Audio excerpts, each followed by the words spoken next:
Daily. Taste the Daily.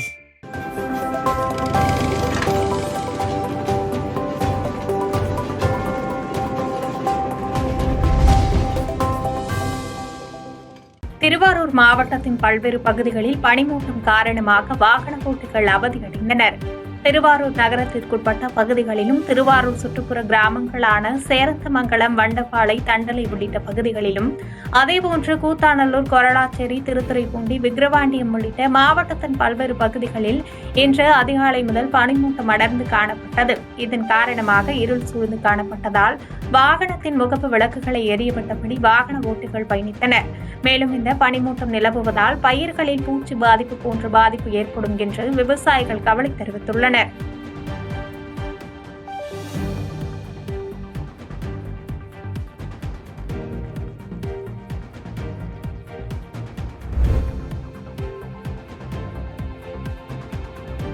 பண்ருட்டியில் தமிழக வெற்றிக் கழகம் சார்பில் அறிமுக கூட்டம் மற்றும் ஆலோசனை கூட்டம் நடைபெற்றது.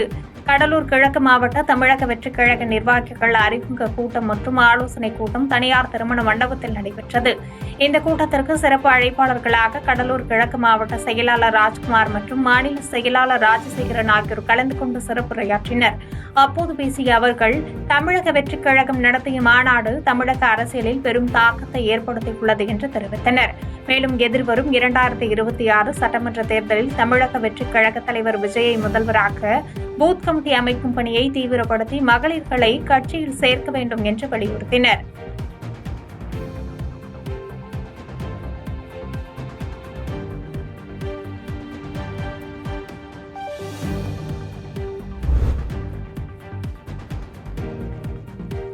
திருப்போரூரில் பிரசித்தி பெற்ற அருள்மிகு ஸ்ரீ கந்தசுவாமி திருக்கோயிலில் மாசி மாத பிரமோற்சவம் பெருவிழா இன்று காலை கொடியேற்றத்துடன் கோலாகலமாக தொடங்கியது.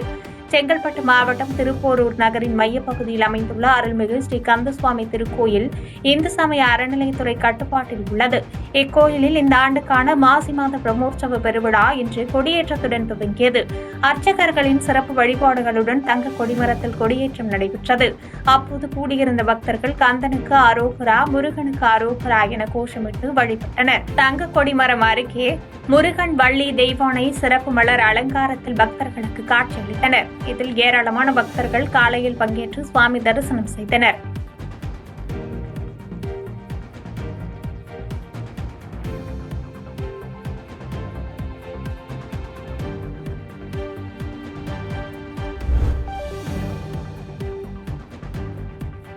நாடாளுமன்ற தொகுதி குறையும் என தவறான தகவல்களை கூறி மக்களை ஏமாற்ற நினைப்பது ஏற்புடையதல்ல என்றும், இது எல்லாம் தேர்தலுக்கான திமுகவின் வியூகமாக உள்ளது என்று தமிழ் மாநில காங்கிரஸ் கட்சியின் மாநில தலைவர் ஜி.கே. வாசன் குற்றம் சாட்டியுள்ளார்.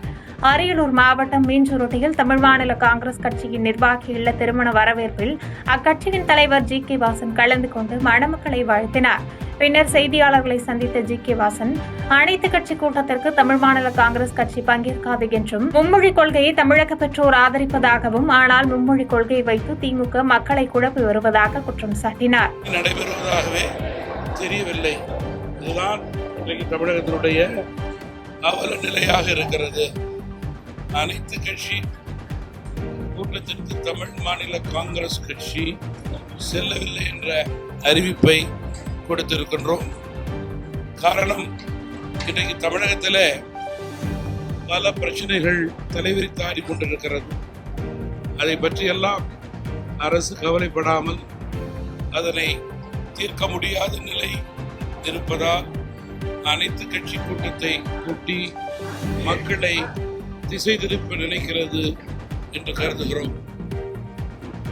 மேலும் மும்மொழி கொள்கையை பொறுத்தவரையிலே தமிழகத்தினுடைய அனைத்து பெரும்பாலான பெற்றோர்கள் தங்களுடைய பிள்ளைகள் அறிவுத்திறன் உயர வேண்டும், மூன்றாவது மொழியை கற்க வேண்டும் என்று நினைப்பது உண்மை நிலை.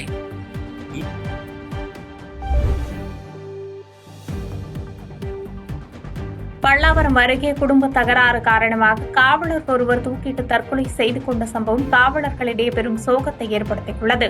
சென்னை அருகே பல்லாவரம் பம்மல் காமராஜபுரம் பகுதியைச் சேர்ந்தவர் கார்த்திகேயன். கடந்த 2016ஆம் ஆண்டு தமிழ்நாடு காவல்துறையில் கிரேட் 1 காவலராக பணியில் சேர்ந்தார். சென்னையில் உள்ள பல்வேறு காவல் நிலையங்களில் காவலராக பணியாற்றி வந்த நிலையில் கடந்த 2022ஆம் ஆண்டு முதல் சென்னை பன்னாட்டு விமான நிலையம் அருகே உள்ள மீனம்பாக்கம் காவல் நிலையத்தில் காவலராக பணிபுரிந்து வந்தார். கடந்த சில தினங்களாக குடும்ப தகராறு காரணமாக கடும் மன உளைச்சலில் இருந்து வந்ததாக கூறப்படுகிறது. இந்த நிலையில் நேற்று மாலை காவலர் கார்த்திகேயன் யாரும் இல்லாத நேரத்தில் சங்கர் நகர் காவல் நிலையத்திற்கு பின்புறம் உள்ள மலைப்பகுதியில் இருந்த மரத்தில் தூக்கிட்டு தற்கொலை செய்து கொண்டார். இதனிடையே அப்பகுதியைச் சேர்ந்த சிலர் தங்களது கால்நடைகளை மேய்ச்சலுக்காக அந்த மலை மீது ஓட்டி சென்ற போது இதுகுறித்து போலீசாருக்கு தகவல் தெரிவித்தனர். தகவல் அறிந்து அங்கு சென்ற சங்கர் நகர் காவல் நிலைய போலீசார் இறந்த காவலர் கார்த்திகேயன் உடலை மீட்டு பிரேத பரிசோதனைக்காக குரோம்பேட்டை அரசு மருத்துவமனைக்கு அனுப்பி வைத்தனர். மேலும் வழக்கு பதிவு செய்து விசாரணை மேற்கொண்டனர். போலீசாரின் முதற்கட்ட விசாரணையில் குடும்ப தகராறு காரணமாக காவலர் கார்த்திகேயன் தற்கொலை செய்து கொண்டிருப்பது தெரியவந்துள்ளது. மேலும் தற்கொலைக்கு வேறு ஏதேனும் காரணம் உள்ளதா என்ற கோணத்திலும் போலீசார் தொடர்ந்து விசாரணை நடத்தி வருகின்றனர்.